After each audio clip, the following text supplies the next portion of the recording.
हर खबर, हर मुद्दा, हर सवाल, जनता की आवाज। नेशन 24x7, देश सबसे पहले। नमस्कार, नेशन 24x7 में आपका स्वागत है और मैं हूं आपके साथ निकिता श्रीवास्तव। आइए रुक करते हैं आज की तमाम बड़ी खबरों का। जगत जननी मां आदि शक्ति की आराधना के विशिष्ट अवसर शारदीय नवरात्रि की नवमी तिथि पर गोरक्ष पीठाधीश्वर एवं मुख्यमंत्री योगी आदित्यनाथ ने पीठ की परंपरा का निर्वहन कर अपने ध्येय को और मजबूती दी। सोमवार सुबह नवरात्रि की नवमी पर सीएम योगी ने विधि विधान से कन्या पूजन कर मातृशक्ति की आराधना की। मां दुर्गा के 9 स्वरूपों की प्रतीक 9 कुंवारी कन्याओं के पांव पखारे, चुनरी ओढ़ाई, आरती उतारी और श्रद्धा पूर्वक भोजन कराया। दक्षिणा और उपहार देकर उनका आशीर्वाद लिया। मुख्यमंत्री ने परंपरा का निर्वहन करते हुए बटुक पूजन भी किया। कन्या पूजन अनुष्ठान में आज मुख्यमंत्री ने मठ के प्रथम तल पर स्थित भोजन कक्ष में श्रद्धा भाव से परंपरागत रूप से पीतल के परात में चांदी के लोटे से जल भर करके 9 कुंवारी कन्याओं को बारी बारी पांव धोए और उनके मस्तक पर रोली, चंदन, दही, अक्षत, दुर्वा का तिलक लगाया। चुंदरी ओढ़ाकर उपहार और दक्षिणा प्रदान कर आशीर्वाद लिया और आरती उतारी। पूजन के बाद इन कन्याओं समेत 100 से अधिक कन्याओं और छोटे बालकों को मंदिर की रसोई में पकाया गया ताजा भोजन प्रसाद योगी ने अपने हाथों से परोसा। 9 कन्याओं के अतिरिक्त सैकड़ों की संख्या में पहुंची बालिकाओं और बटुकों को भी श्रद्धा पूर्वक भोजन कराकर उपहार और दक्षिणा दी गई। कन्या पूजन कार्यक्रम में सीएम योगी का सानिध्य पाने के लिए नन्ही बालिकाओं और बटुकों का उत्साह उमंग देखते ही बन रहा था। सत्कार और स्नेह के भाव से मुख्यमंत्री ने एक एक कर 9 कन्याओं और बटुक भैरव के पांव पखारे और पूजन किया। इस दौरान सीएम के हाथों दक्षिणा मिलने से सभी काफी प्रफुल्लित थे। पूजन के बाद भोजन परोसते समय सीएम योगी बच्चों से निरंतर संवाद और ठिठोली भी करते दिखाई दिए। यह भी ख्याल रखते रहे कि किसी भी बालक बालिका की थाली में भोजन प्रसाद की कोई कमी न रहे। इसे लेकर वह मंदिर की व्यवस्था से जुड़े लोगों को निर्देश करते रहे कि आज महानवमी तिथि है।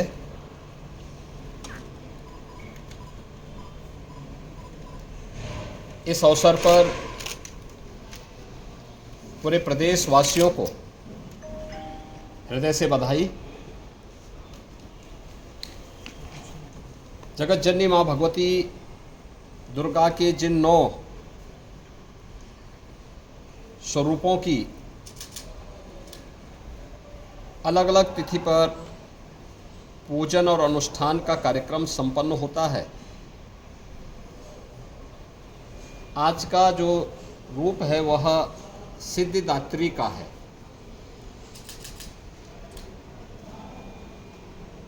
इस अवसर पर सनातन धर्म की परंपरा के अनुसार आज सनातन धर्म ने सदैव मातृशक्ति के सम्मान और उनके सशक्तिकरण पर जोर दिया और इसीलिए कुंवारी कन्याओं के पूजन का कार्यक्रम अभी यहाँ पर संपन्न हुआ है। ये मेरा सौभाग्य है कि कुंवारी कन्याओं के पूजन के अनुष्ठान के इस कार्यक्रम को संपन्न करने का अवसर मुझे प्राप्त हुआ। यह मातृशक्ति के प्रति सम्मान और सशक्तिकरण का एक बहुत अच्छा और पवित्र माध्यम भी है।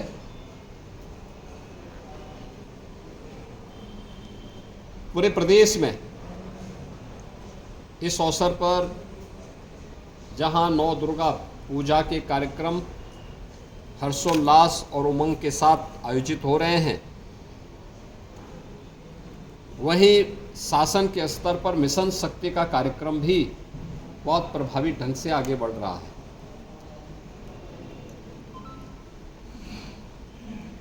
केंद्र और राज्य सरकार की तमाम ऐसी योजनाएं जो नारी गरिमा के अनुरूप उनकी सुरक्षा, उनके सम्मान और उनके स्वावलंबन से जुड़ी हुई है, इसके प्रति जन जागरण और इसके प्रभावी क्रियान्वयन के लिए मिशन शक्ति के चतुर्थ चरण का एक कार्यक्रम हम लोग वर्तमान में कुशलतापूर्वक आगे बढ़ा रहे हैं। नवरात्रि में 9 तिथियों के अंदर मिशन शक्ति के कार्यक्रम के अंतर्गत भी अनेक कार्यक्रम प्रभावी ढंग से लागू किए गए हैं। आज महानवमी की तिथि, जहां हर सनातन धर्मावलंबी पूजा और अनुष्ठान के साथ जुड़ा हुआ है, कुंवारी कन्याओं के पूजन आदि के कार्यक्रम के साथ जुड़ा है, वहीं कल विजयादशमी का भी पर्व है। विजयादशमी धर्म, सत्य और न्याय की विजय का पर्व, भारत की सनातन धर्म की पताका की विजय का पर्व, हर काल और हर परिस्थिति में जब भी दुष्प्रवृत्तियां प्रभावी होती हुई दिखाई देती हैं, सनातन धर्म ने हमेशा उस दुष्प्रवृत्ति को चुनौती के रूप में स्वीकार किया और उसका सामना करते हुए लोक कल्याण के लिए, राष्ट्र कल्याण के लिए और मानवता के कल्याण का मार्ग भी प्रशस्त किया है। विजयादशमी का ये पर्व हम सबको इस बात की प्रेरणा प्रदान कर रहा है।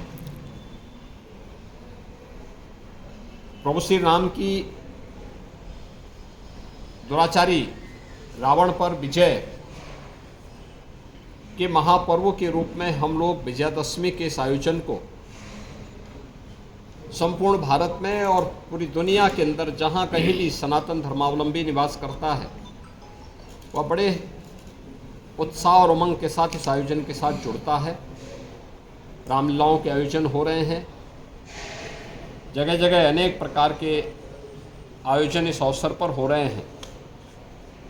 विजयादशमी का पर्व भी पूरे प्रदेशवासियों के लिए मंगलमय हो, मैं इसकी शुभकामनाएं प्रदेशवासियों को देता हूं। और मुझे पूरा विश्वास है कि शारदीय नवरात्रि और विजयादशमी का ये पर्व हर प्रदेशवासी के जीवन में उत्साह, उमंग और खुशहाली का माध्यम बनेगा। मेरी प्रदेश के सभी नागरिकों को अपनी मंगलमय शुभकामनाएं हैं और विश्वास है कि जगतजननी माँ भगवती दुर्गा का आशीर्वाद हम सबको समाज की एकता के लिए, सशक्तिकरण के लिए, मातृशक्ति के सम्मान के लिए प्रेरित करेगा और प्रभु श्री राम का विराट व्यक्तित्व हर प्रदेशवासी को सत्य, धर्म और न्याय के पथ पर चलने की निरंतर प्रेरणा देता रहेगा। पूरे प्रदेशवासियों के प्रति मेरी मंगलमय शुभकामनाएं। रविंद्र चौधरी की रिपोर्ट।